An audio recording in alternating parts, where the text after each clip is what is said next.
Kepala Badan Komunikasi Pemerintah yang baru saja dilantik, yaitu Bang Muhammad Kodari, memberikan respon atau catatan terkait dengan apa yang dialami oleh Pak Profesor Amin Rais dalam konteks statement beliau atau unggahan postingan di kanal YouTube beliau terkait dengan relasi yang sangat private, yang sangat sensitif ya terkait dengan Pak Prabowo dan juga Pak Teddy yang dinilai oleh Bang Kodari sebagai korban dari hoax ya dan fitnah.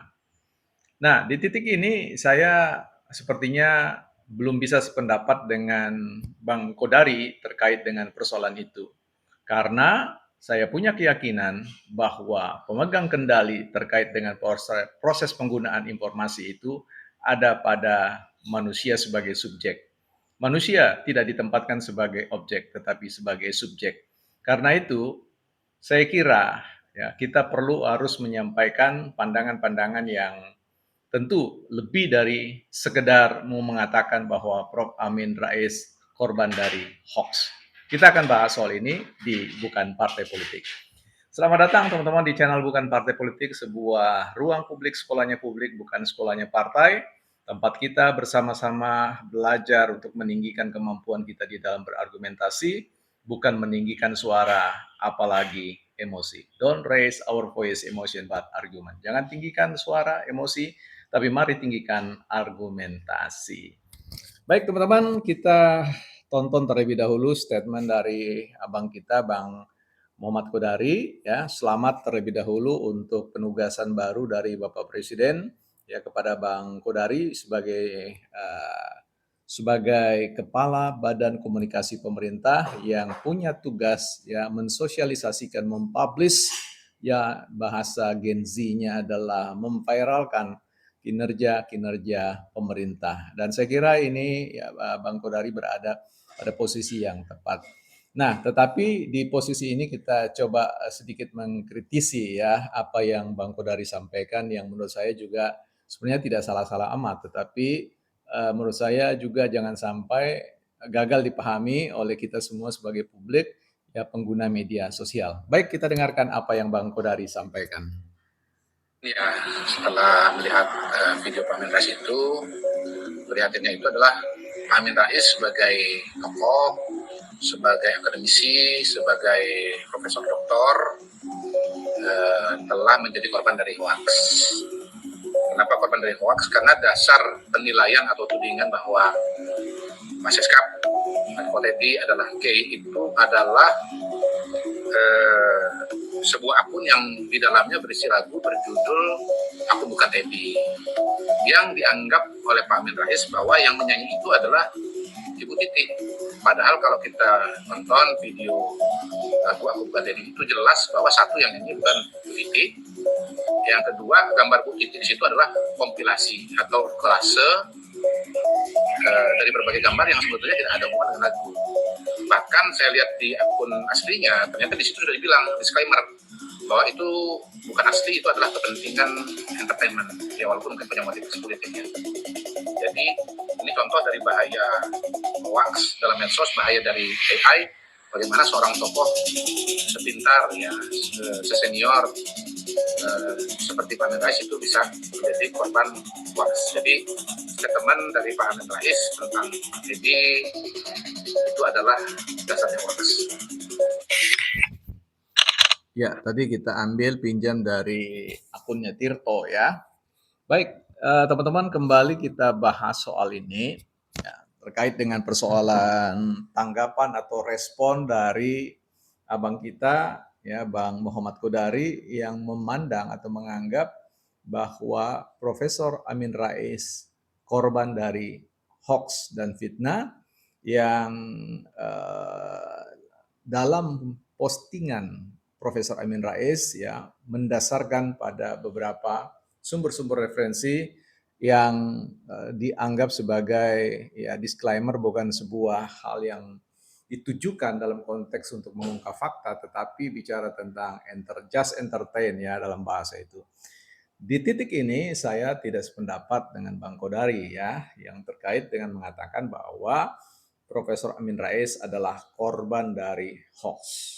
Nah, disinilah ketidaksepahaman saya, sepahaman saya dengan Bang Kodari ya, terlepas dari beliau cukup berhati-hati di dalam konteks menanggapi ini karena dalam posisi strategis beliau ya untuk tidak menimbulkan kegaduhan baru, tapi biarlah saya mencoba untuk menajamkannya ya dalam rangka menjadi pembelajaran bagi kita semua bahwa ya manusia dan informasi itu dua hal yang berbeda ya.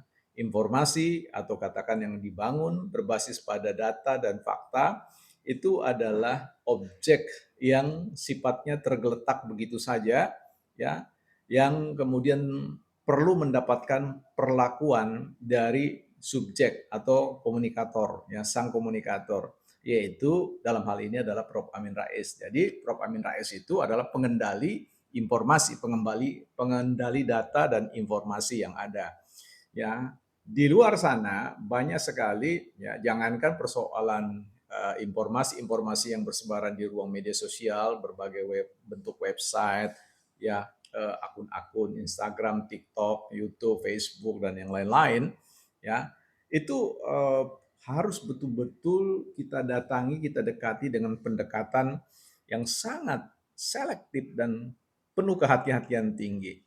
Barisan buku ya yang lebih dari 1.000 buku yang saya akumulasi, ya, yang saya baca dan sebagainya, walaupun ada yang segigit demi segigit, ya, itu semua perlu saya sikapi ya dengan penuh kehati-hatian.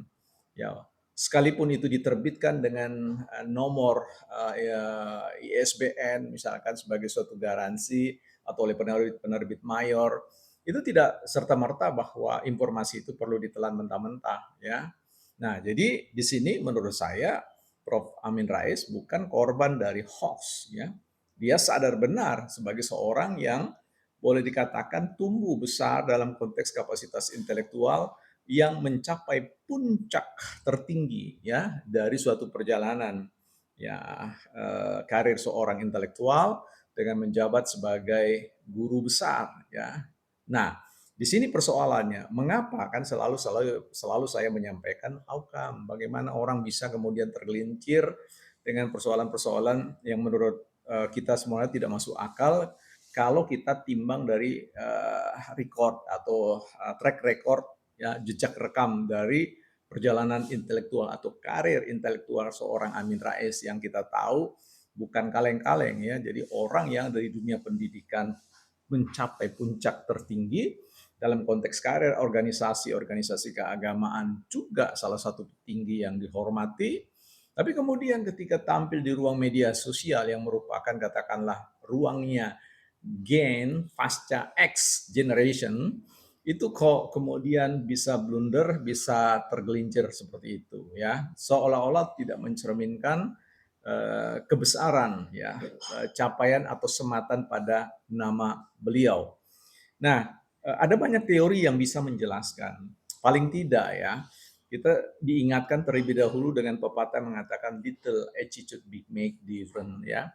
Satu sikap yang kecil saja bisa membuat satu perbedaan yang sangat besar. Sama dalam konteks persoalan navigasi ya.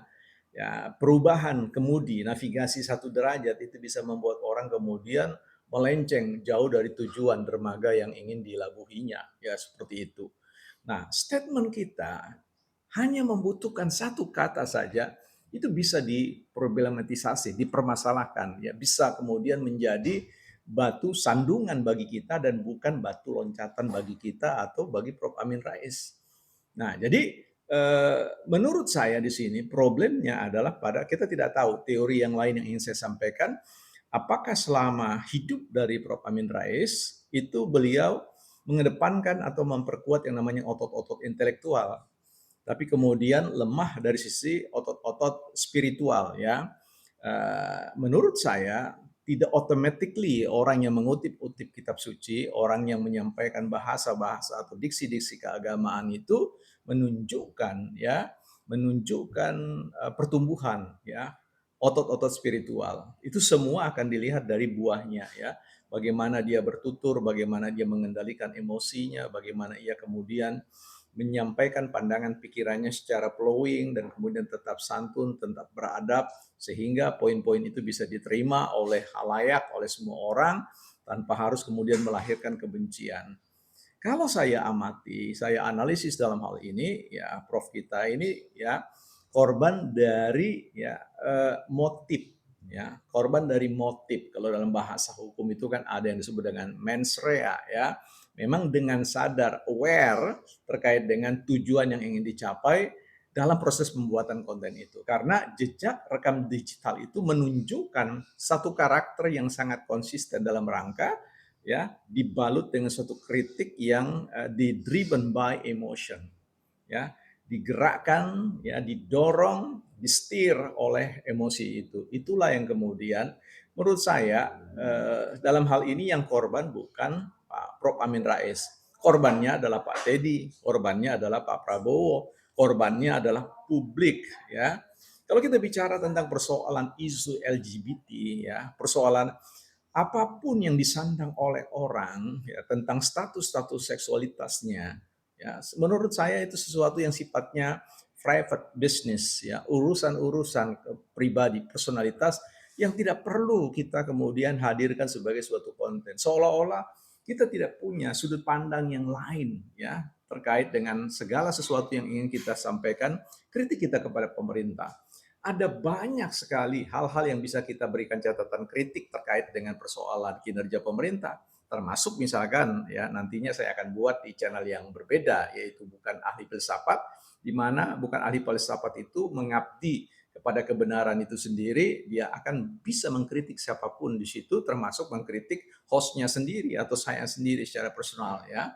Nah, di sini kita mencoba untuk mendiskusikannya dalam konteks yang jauh lebih sederhana jauh lebih mudah dicerna, jauh lebih mudah untuk kemudian memicu suatu diskusi-diskusi yang sifatnya deliberatif kepada siapapun, sehingga ruang publik kita adalah ruang publik yang sehat. Nah, disinilah kemudian kita perlu memberikan dorongan kepada siapa saja.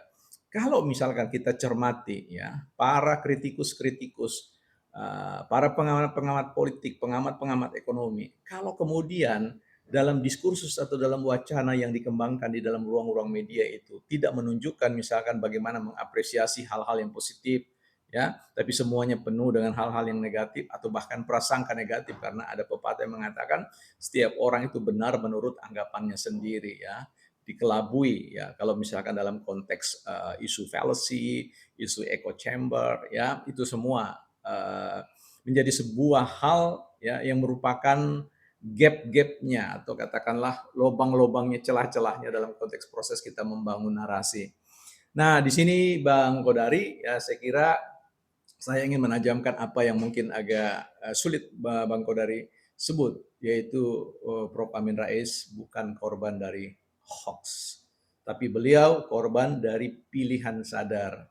Ya, mungkin bukan bicara korban, tapi ada konsekuensi, efek bawaan dari sebuah putusan yang kita ambil dan kita bawa di ruang publik di mana kita semua ini dihakimi oleh publik atau dinilai ya oleh siapapun di ruang publik yang mengakses konten yang kita sharingkan ya. So saya kira ini akan menjadi sesuatu hal yang menarik untuk kita ikuti bagaimana respon dan tanggapan dari Prof Amin Rais dalam menyikapi keberatan-keberatan publik dalam hal ini juga adalah keberatan-keberatan pemerintah secara khusus dan belum bicara tentang keberatan personal seorang Prabowo sebagai Presiden Republik Indonesia kita yang ke-8 dan juga sebagai seorang Teddy ya yang menurut saya patut untuk kita nantikan bersama bukan partai politik.